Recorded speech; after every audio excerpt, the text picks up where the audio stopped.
नहमदुहु व नसल्ली अला रसूलिहिल करीम अम्मा बाद फ़अऊज़ु बिल्लाहि मिनश शैतानिर रजीम बिस्मिल्लाहिर रहमानिर रहीम रब्बि इश्रह ली सदरी व यस्सिर ली अमरी वहलुल उक़दतम मिन लिसानी यफ़क़हू क़ौली रब्बि यस्सिर व ला तुअस्सिर वत्तमिम बिल खैर आमीन या रब्बल आलमीन.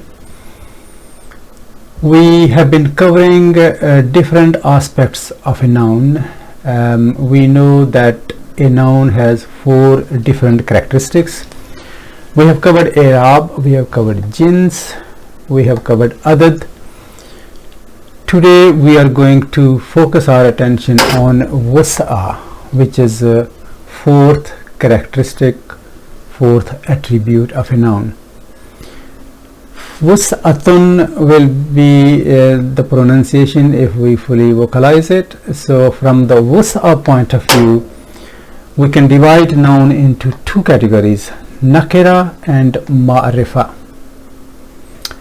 A reasonable English translation will be ma'rifa definite and nakira indefinite.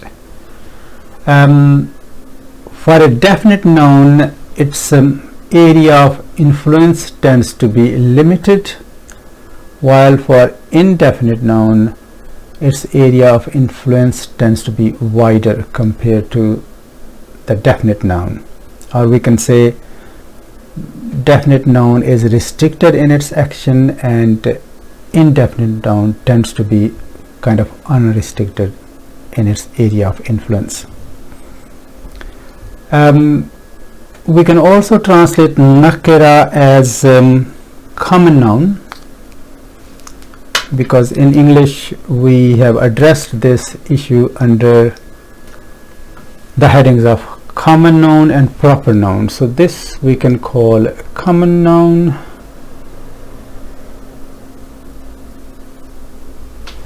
and this we can't really call proper noun, because proper noun will be a category of a definite noun. So proper noun is one type of definite noun and there will be other categories of definite noun.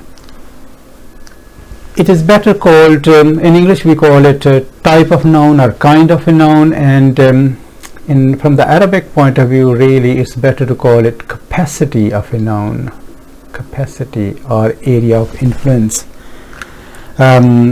remit of the area of influence of a noun,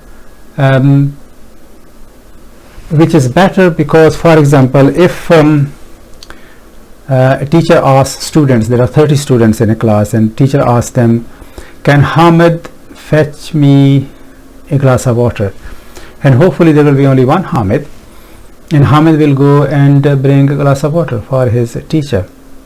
And if the teacher says, can someone bring me a glass of water?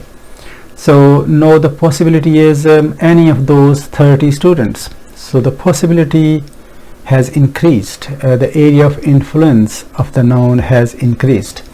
So that's the kind of difference between nakira and ma'rifa.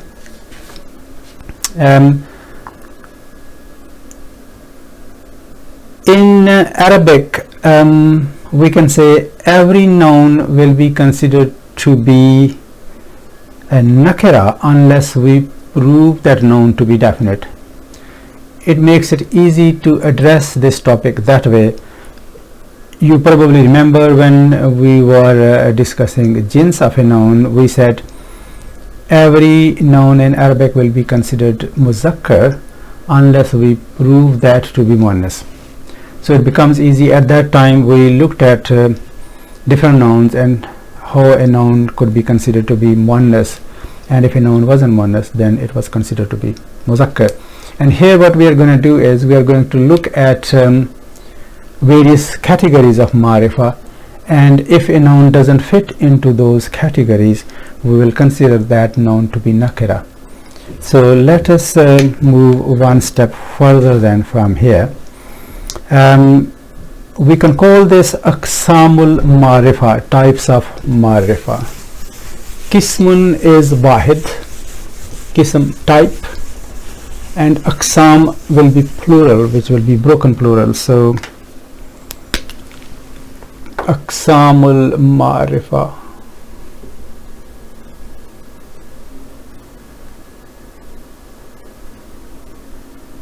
ma'rifati. So qismun is wahid, qismun, and its plural is aqsam, which is broken plural. So aqsamul ma'rifa is our topic today, and the first category we can call that proper noun. Number one, proper noun.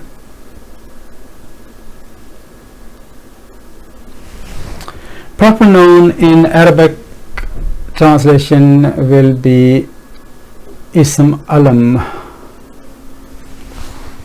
Proper noun, as we all know, name of a person, place, or a thing. For example, we say Makkatu, name of a place. Hamidun, name of a person. Let's add Londonu, the name of a place. Also remember that some of the nouns, about 85%, they are mu'rab, which take tanween, and about 13% they do not take tanween. They are called ghair munsarif.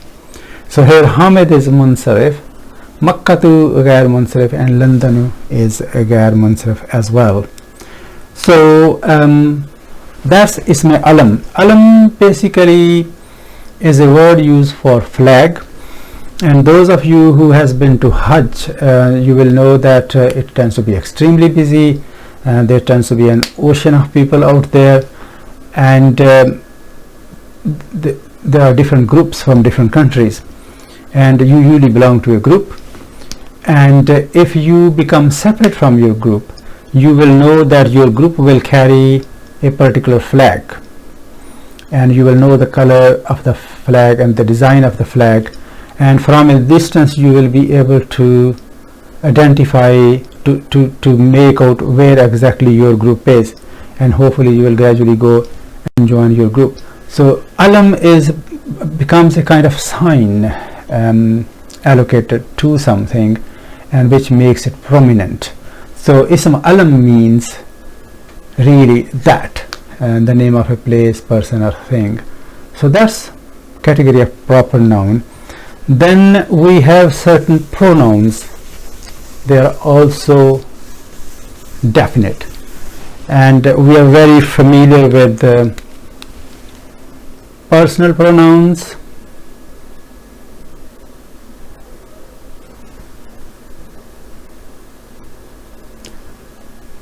which you all know they are used in place of nouns. And for example, third person nouns in English, he, she, and we can translate these in Arabic kind of huwa, and she will be hiya. So these are kind of equivalent to the English words third person pronouns huwa, hiya, separate for masculine and feminine. However, if we look at English pronoun you, so you will be used both for muzakkar, muannas, wahid, jama, but that will not be the case in Arabic. In the case of, for example, muzakkar, we will have anta,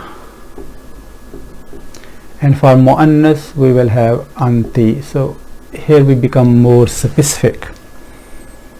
And the first person pronouns like I, we, they are kind of common between masculine and feminine, just like English. This is I, so that will be ana and nahnu. Ana, I, and nahnu, we. Nahnu, ana. Although this is written ana, but it is pronounced as ana, so we don't pronounce alif here. So ana, nahnu. If we look at some examples, I looked at some of them. For example, Surah Ikhlas, we all know, It starts with Kul huwallahu ahad.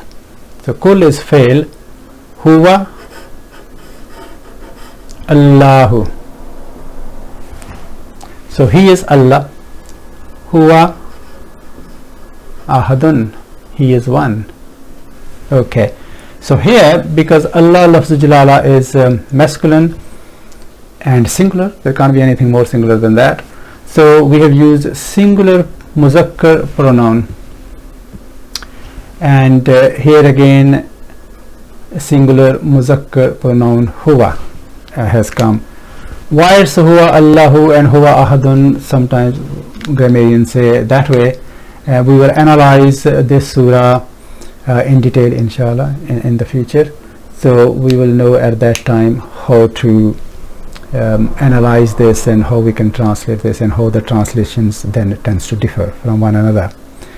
Hiya, I did find an ayah about the use of hiya. There are clearly many out there in Quran, but this one was interesting. I think many of you know who have memorized Surah Mulk. You will recognize this ayah. Iza ulku fiha. Iza ulku fiha sami'u laha. Sami'u laha shahikan.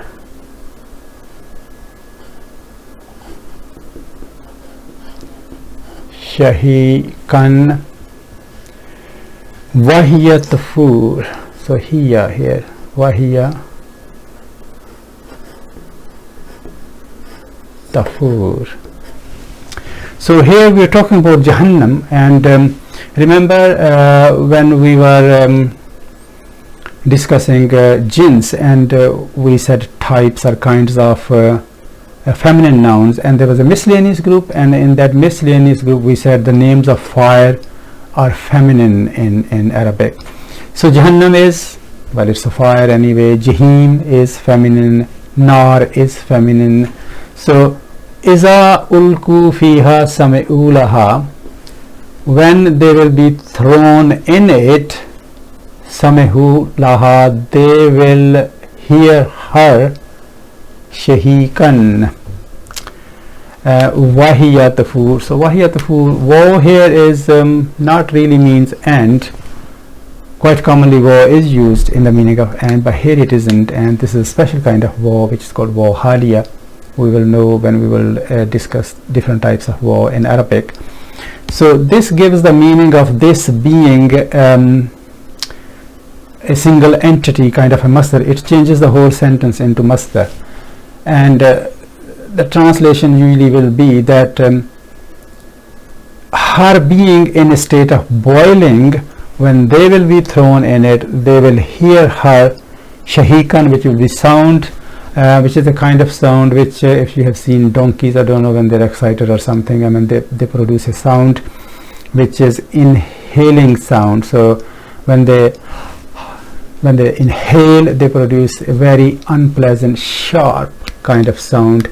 So it will be that kind of frightening sound which will come from that fire, from Jahannam. So hiya tafur, because nar or fire is feminine, so the pronoun feminine pronoun has been used here in Quran in Surah Mulk.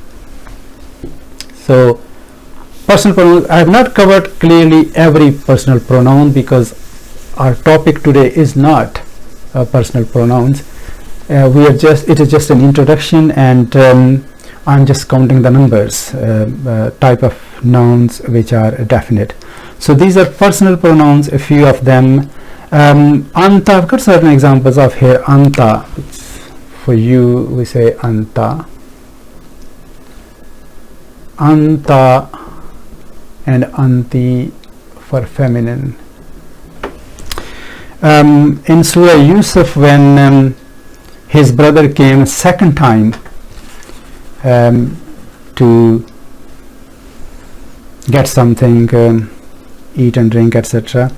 So they said, during conversation, they said Kalu is they said. Kalu means they said. Innaka,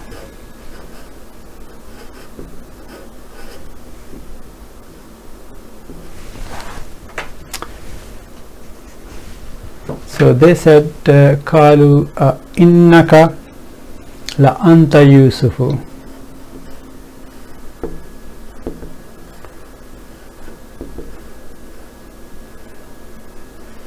La anta Yusufu.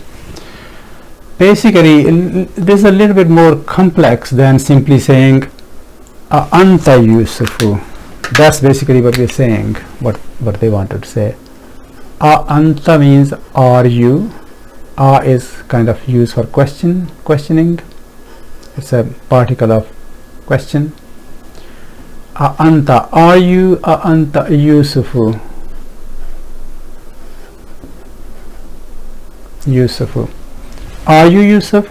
And this expression is a kind of expression which you will make when you are really overwhelmed by something, and you are have a feeling of awe, and you're really surprised, because they were surprised to see him sitting there, in a position of authority, and they say, are you really Yusuf? That kind of expression, innaka la anta Yusufu, which basically we can see this anta Yusufu in it.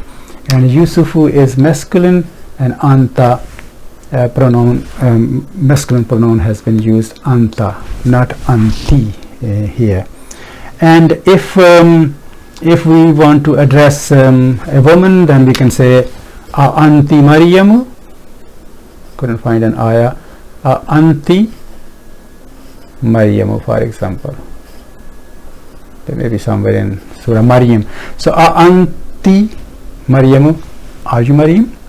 So for masculine anta, and for feminine we will use anti. So we are more specific in Arabic. In English we just say you and you, that's it, easy. But in Arabic it's easy as well, it's quite interesting really. So these are personal pronouns, and then we have something called demonstrative pronouns. So our number 3 category is demonstrative pronouns.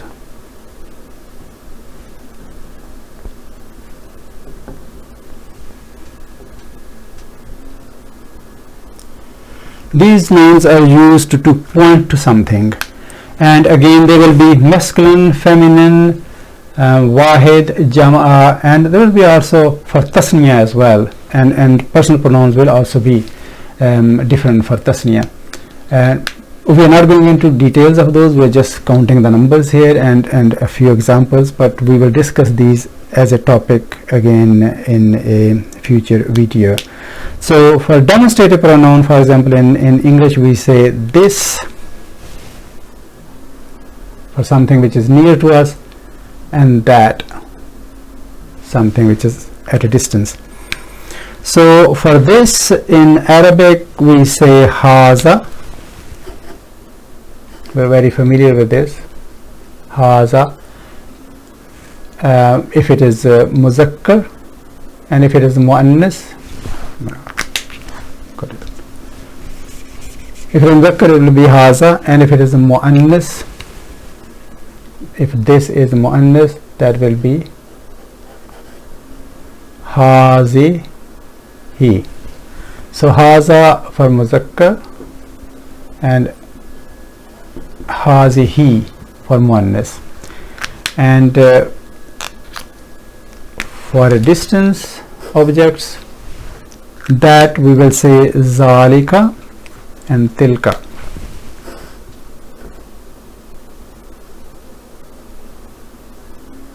Zalika and tilka. So this, that, this muzakkar muannas, that muzakkar and muannas. For example, we say hazal kitabu, this book. Hazal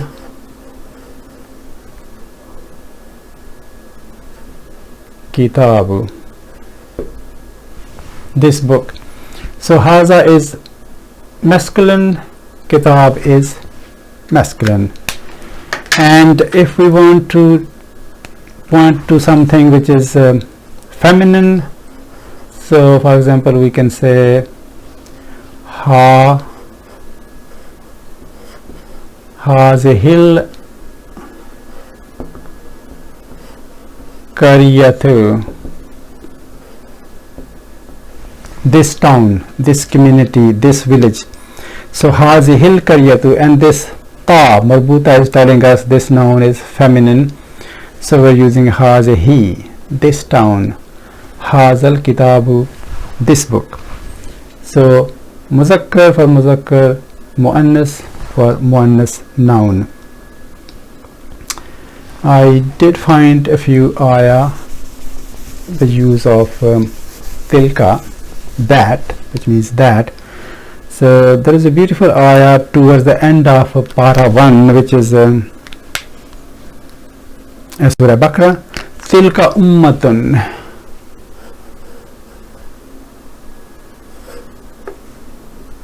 tilka ummatun, you know, ta marbuta, so we have used tilka ummatun kad khalat. Many of you possibly remember these ayah. Kad khalat, tilka ummatun kad khalat laha ma kasabat,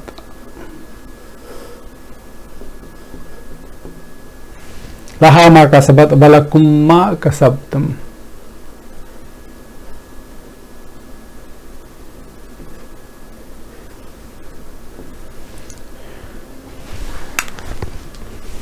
Not shad here, it's just silent. Walakum ma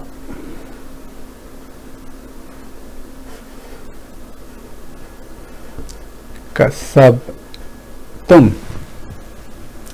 So tilka ummatun, that was a community which has passed away, kad khalat, that's a fail, laha ma kasabat, for it what they earned, what that earned, walakum ma kasabtum, and for you what you earned. And then the next is wala tas'aluna amma kanu ya'malun, and you will not be asked about what they used to do. So your business, your accountability is for you, their accountability for what they did. So that's quite interesting ayah in Quran about the use of tilka. So these are demonstrative pronouns, and our next category is category number 4 in Marifa, is about relative pronouns. Number 4, relative pronouns.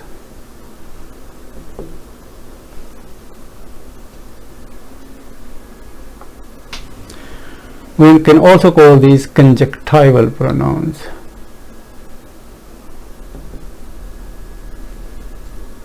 You know, the conjunction in English is and or, which will come under the category of particle. You know, ism, fail, and harf is particle.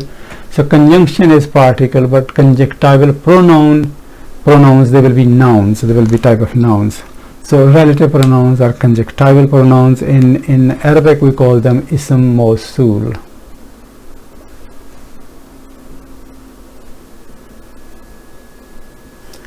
I'm not sure whether I mentioned demonstrative pronoun, we call them ism ishara.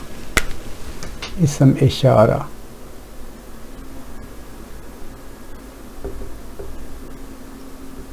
Ism ishara, and these are ism mawsul. Mawsul, we are kind of saying arrived noun. Wasl means to unite, to join, to combine, to connect, and mawsul is something which has been received, which has been connected to where it was supposed to be. So ism mawsul, kind of arrived noun or connecting noun, it will be used as connecting noun. And we are quite familiar with these nouns. For example, allazi, allazina, very commonly used in the Quran. allazi, and plural will be allazina.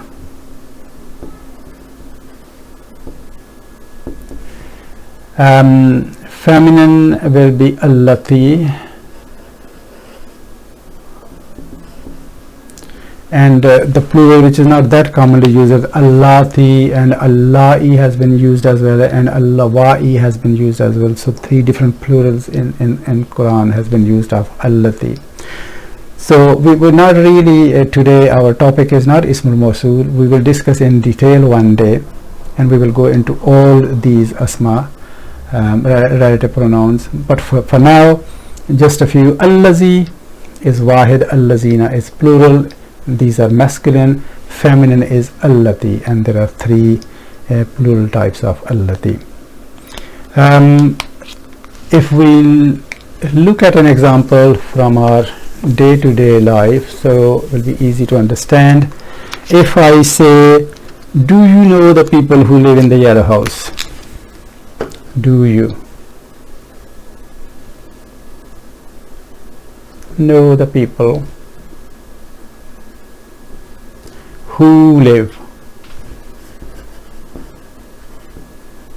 in the yellow house?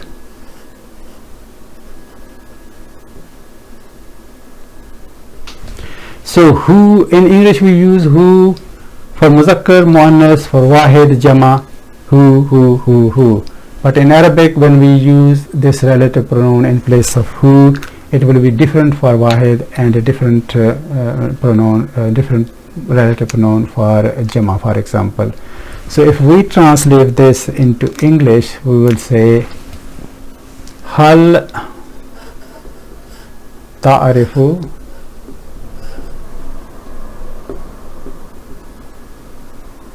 nasa, people, who, allazina,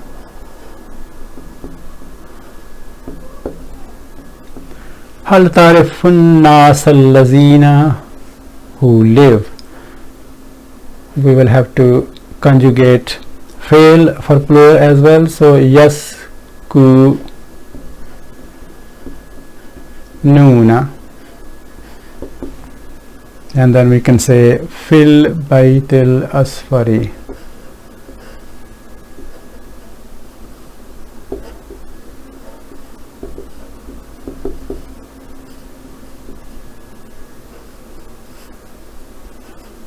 fil baitil asfari. So allazina, who here. So for plural we have used who for in English, and here we are saying allazina, not allazi. Bayt al-Asfari, if you remember in Surah Baqarah, we said when we read that ayah that innahu yakulu innaha baqaratun safra'u, bit of difference, baqaratun, because Bakara is muannas anyway, and because of ta marbuta as well, Bakaratun safra'u. Safra'u has been used in Surah Baqarah.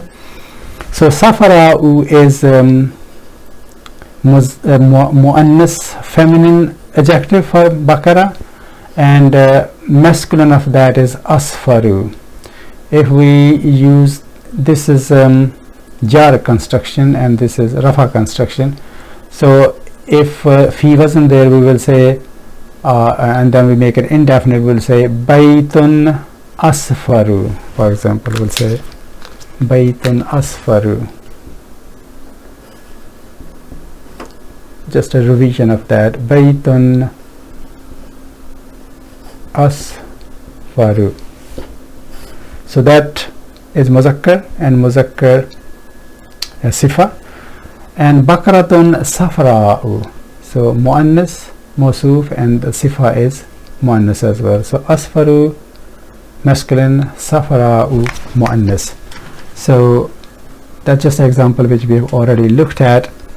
So in place of this, if we use this who for wahid, here who has been used for jam'a, and if we change that sentence to do you know the man who lives, here is live, who lives in London, for example. So we can say, do you know the man who lives in London? So we can translate that as hal, again the same fail, ta'rifu, hal ta'rifu rajula, rajulun, and it will be rajula, the man. Do you know the man? Hal ta'rifu rajul allazi, not allazina this time here, allazi. Hal ta'rifu rajul allazi, and we are going to conjugate the noun for singular masculine. So hal ta'rifu rajul allazi yaskunu, not yaskununa this time, yaskunu, we can say fi Londana.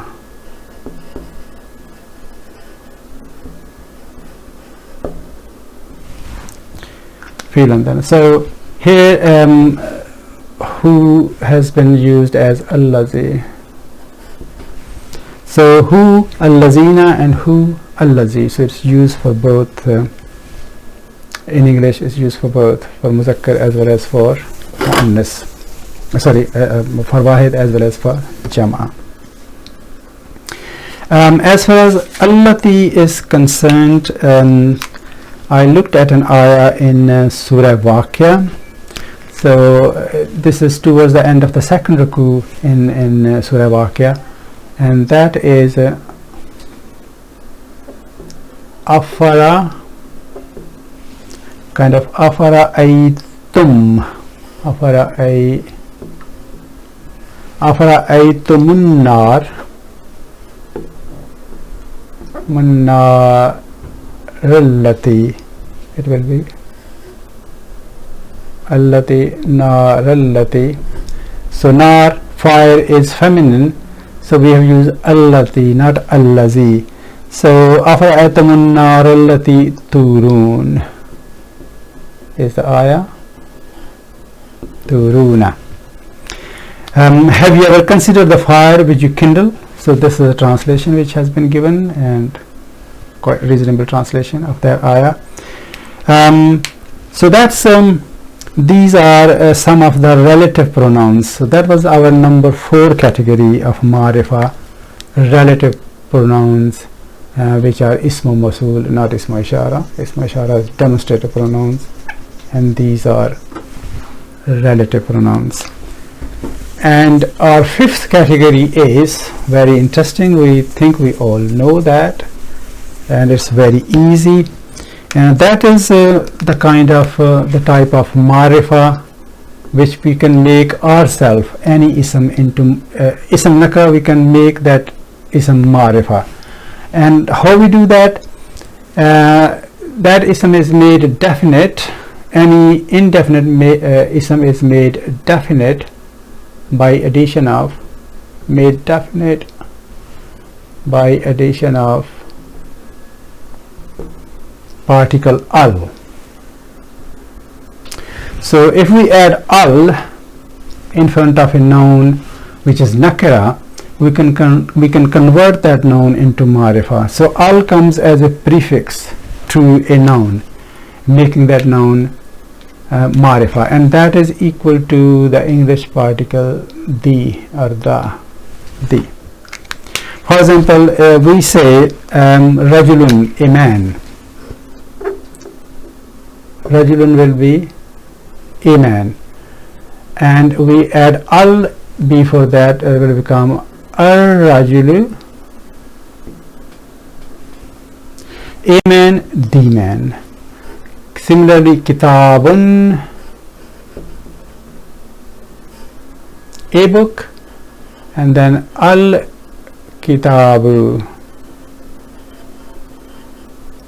al-kitabu, the book. Okay, baytun, a house,